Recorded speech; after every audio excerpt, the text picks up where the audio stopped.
bezala saiatuko gera San Markoko zabortegia behin betirako ixten. Proiektu hori luzaroan atzeratu da eta iruditzen zaigu ezinbestekoa dela momentu honetan zabortegi hori klausuratu eta saiatzea. Hortarako obra atera beharko da lizitazioan eta Eusko Jaurlaritzak bere inguruko baimenak eman beharko ditu.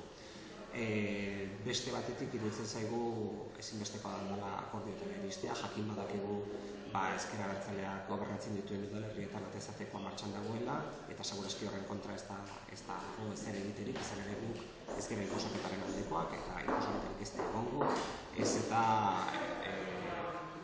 inposaketarik ez zaigu ditzen egon behar duenik, baino, bai iruditzen zaigu oraindik ere martxan ez dauden atezateko sistema hori oraindik ere jarrita ez dagoen udalerri horietan badagoela espazio bat akordiorako, saiatuko gera udalerri guzti horien Errenberiako, Pasaiako, Lezoko hiritarrekin hizketan eta hitz egiten eta saiatuko gera eskaintzen beste sistema alternatibo bat bosgarren edukitzea alegia. Iruditzen zaigulako erosoago, garbiago eta merkeagoa izan daitekeela eta oraindik ere ez duela erakutsi behar bezala sistema horrek dauzkan hazkunderako gaitasuna.